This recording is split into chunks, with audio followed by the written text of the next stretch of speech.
Entrevista da semana. O nosso convidado de hoje é o Dr. Bernardo Api, secretário extraordinário da Reforma Tributária. É um prazer tê-lo conosco. Muito obrigado, Cury, pelo convite de estar mais uma vez contigo nesse programa. É nosso prazer. Vivemos um momento onde um dos principais temas é a reforma tributária. Na sua avaliação, qual a importância dela nesse exato momento do país? A reforma tributária ela é muito importante porque ela corrige todos os problemas que nós temos hoje nos tributos indiretos, tributos sobre a produção e consumo de bens e serviços.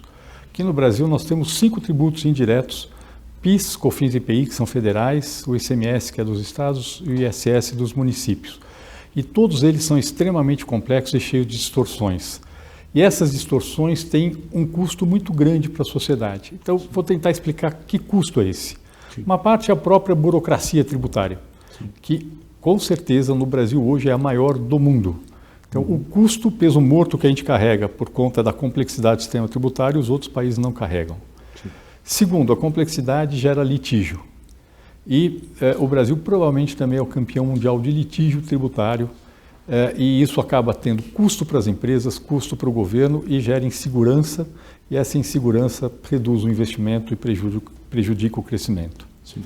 Terceiro lugar, o nosso sistema de tributos indiretos, ele faz com que você tribute o investimento e tribute a produção nacional mais do que os concorrentes importados. Então ele prejudica a competitividade da produção brasileira e o efeito disso é o menor crescimento da economia. E, por último, o nosso sistema tributário tem distorções que fazem com que a economia se organize de forma ineficiente e isso tem um custo muito grande para a sociedade. Então, só para dar um exemplo. Por favor. Um exemplo é o seguinte: hoje tem benefícios tributários no Brasil para que um caminhão saia do estado A, vai para o estado B, do estado B vá para o estado C e do estado C volte para o estado A, simplesmente para pagar menos tributo. Então, assim, você pode falar, olha, do ponto de vista da empresa que fez esse passeio de mercadoria, tem uma lógica, ela reduziu o custo. Mas do ponto de vista do país, é óbvio que isso é uma ineficiência absoluta. Só que esse exemplo que eu dei, ele se reflete de forma generalizada pela economia brasileira por causa da quantidade de exceções, tratamentos diferenciados que nós temos no nosso sistema tributário. A reforma tributária visa corrigir todos esses problemas simultaneamente, como migrando desses tributos que nós temos hoje para o melhor padrão internacional de tributação do consumo de bens e serviços, que é um bom imposto sobre valor adicionado, o IVA. Agora, existem críticas que nós gostaríamos de esclarecer aqui com as pessoas. Por exemplo, será necessário 2 contabilidades no período de transição dos 7 anos, que é o que se comenta agora, ou isto não é real? Não, não é real. Vou explicar por 2 motivos. Por favor. Primeiro motivo, a transição da reforma tributária está pensada em 2 momentos.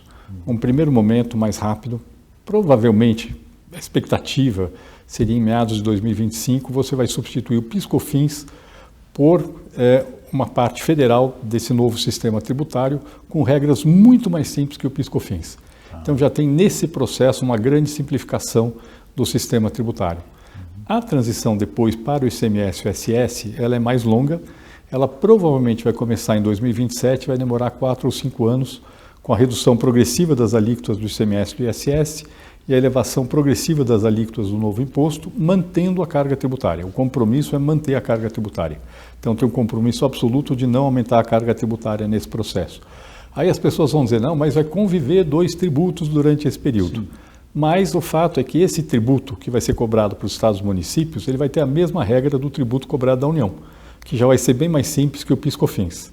E segundo, Cury, e esse é um ponto importante, a gente está trabalhando para que a única obrigação acessória da grande maioria das empresas brasileiras seja vender com nota fiscal eletrônica, que já é uma obrigação hoje, sim, e seja registrar suas compras com nota fiscal eletrônica dizendo se dá direito a crédito ou não. Então não teremos 2 contabilidades. Não teremos 2 contabilidades, inclusive no novo imposto para, eu diria, 95% das empresas brasileiras, a expectativa é ou não ter escrituração ou então já vê uma escrituração pré-preenchida que o contribuinte simplesmente está dizendo, ok, é isso mesmo, eu vendi isso, eu comprei isso e ponto, já está feita a escrituração do novo tributo. Muito mais simples do que tem hoje. Falar em simples, o simples será mantido?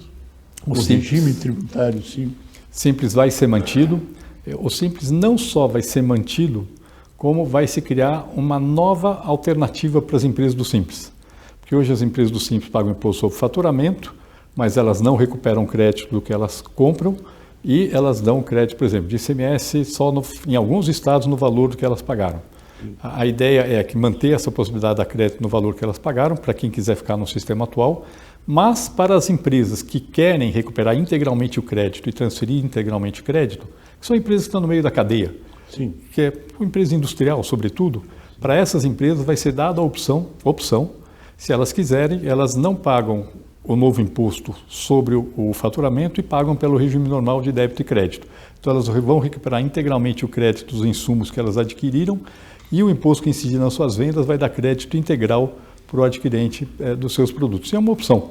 Então, sim, para as empresas do Simples, ou fica como está, ou melhora. Ou escolhe o caminho que quer seguir. Prefere o que é melhor para ela. Então, ou fica como está, ou fica melhor do que é hoje para as empresas do Simples. Existe um ruído muito grande na área de serviços em relação ao aumento de carga tributária. Existirá realmente aumento de carga tributária ou haverá, quer dizer, sobe a alíquota, mas tem compensação de créditos e débitos? Qual é a realidade da carga tributária para a área de serviços? Esse é um ponto importante. Primeiro, para você entender, todo prestador de serviços que está no meio da cadeia vai ser beneficiado pela reforma tributária. Porque hoje ele paga, primeiro, os insumos que ele adquire, mesmo que sejam poucos, sim, eles são tributados, não recupera crédito. Sim. Ele paga ISS, paga PIS/COFINS, muitas vezes pelo regime cumulativo, mas não dá crédito para quem contrata o serviço dele. Com a reforma tributária, ele vai recuperar o crédito integralmente dos insumos que ele adquiriu, ele vai transferir o crédito integral para o adquirente do serviço dele. Então, o custo líquido para o tomador de serviço vai cair.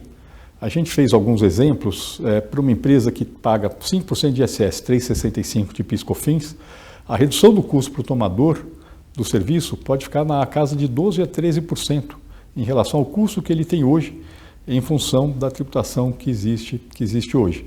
Então, a empresa de prestação de serviço que está no meio da cadeia vai ser beneficiada com certeza absoluta. Tem aí a situação de venda de serviço para consumidor final.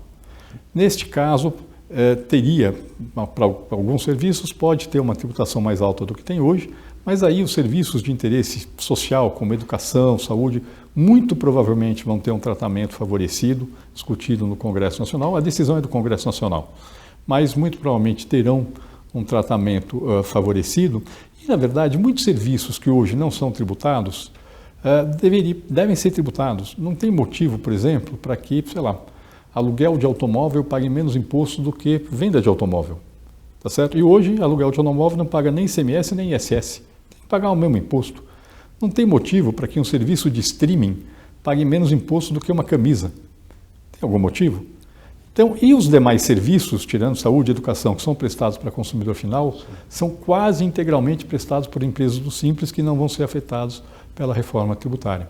Então, na verdade, o setor de serviços como um todo vai ser beneficiado. Existem algumas projeções que mostram que, mesmo com uma hipótese conservadora de impacto da reforma tributária sobre o crescimento, o setor de serviços teria um aumento entre 10 e 15 anos de 10% do PIB do setor de serviços com a reforma tributária. Ou seja, existe uma grande reclamação em função de desinformação, é isso? Eu acho que é isso. Eu acho que existe desinformação. Esse é um problema, de fato, as pessoas não entendem, é uma mudança grande.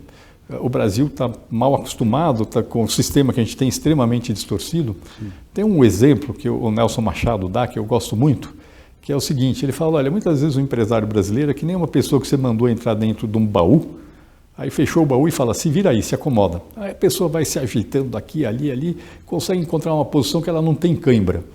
Aí você abre o baú, que é a reforma tributária, e fala, pode sair agora. Aí a pessoa fala, não, eu estou bem aqui do jeito que eu estou, entendeu? Me acostumei, já me ajeitei aqui, eu não tenho mais, eu estou bem do jeito que eu estou. E muitas vezes as empresas brasileiras têm um pouco essa reação. Elas se acostumaram a conviver com um sistema muito ruim, e quando você fala, não, o sistema vai melhorar muito, elas falam, não, mas eu estou acomodado com esse sistema. É verdade, isso é a realidade, né?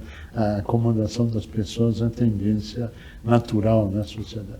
Agora, quando nós estamos falando que não haverá aumento de carga, que haverá redução, que haverá aumento da base tributária, a grande pergunta é, a discussão da desoneração da folha de pagamento, será agora, será no futuro? Ou haverá essa discussão? A proposta do governo federal é discutir a desoneração da folha de pagamento junto com a reforma do imposto de renda, que deve vir no segundo semestre, depois da reforma da tributação do consumo, que é o que nós estamos discutindo agora. Por quê? Esse é um ponto importante. Porque precisa saber como financiar a desoneração da folha. O governo não quer financiar a desoneração da folha aumentando a tributação do consumo, que já é muito alta no Brasil. A tributação da folha e do consumo são muito altas no Brasil. Na reforma do imposto de renda, a gente vai ter possibilidade, sim, de encontrar financiamento para a desoneração da folha. Então, a gente quer fazer essa discussão conjuntamente com a reforma do imposto de renda no segundo semestre. Quais seriam as suas considerações finais para consolidar essa posição junto a todos aqueles que estão participando conosco? Precisa entender que a reforma tributária é um jogo de ganha-ganha. Se a gente tentar tratar a reforma tributária como um jogo de soma zero, que o que um ganha, o outro perde, aí a equação política não fecha. E ela não é. Ela é uma reforma que, no agregado, todos ganham. A economia brasileira cresce mais, portanto, ganham as famílias, ganham os consumidores, porque vão aumentar a sua renda, vai reduzir o custo, isso é uma coisa interessante, porque hoje a gente, quando está comprando uma mercadoria, a gente está pagando o imposto e estamos pagando também toda a ineficiência do sistema tributário atual. Verdade. O custo burocrático de pagar imposto, uma série de distorções que estão no custo dessa mercadoria que vai deixar de existir. Então, ganham as famílias, ganham as empresas, porque o volume de negócio vai aumentar, e ganha o próprio governo, porque mesmo se mantiver a carga tributária como proporção do PIB, se o PIB cresce mais, ele arrecada mais. Então, esse é o ponto fundamental. E quando a gente considera isso, a gente, com cálculos que estão feitos, que estão muito bem feitos, a gente mostra, inclusive, que todos os setores da economia brasileira ganham com a reforma tributária. Alguns ganham mais, outros ganham menos, mas todos ganham com esse efeito positivo da reforma tributária sobre o crescimento. Bernardo Appi, nós queremos agradecer muito a sua participação. Tomara que o Congresso aprove tudo isso que foi dito e esperamos que isso ocorra para o benefício da sociedade. Menos imposto, benefício para todo mundo, simplificação para todo mundo, é o desejo de todos. A você que esteve conosco, o nosso mais profundo agradecimento, com a certeza que estaremos juntos na semana que vem. Até lá!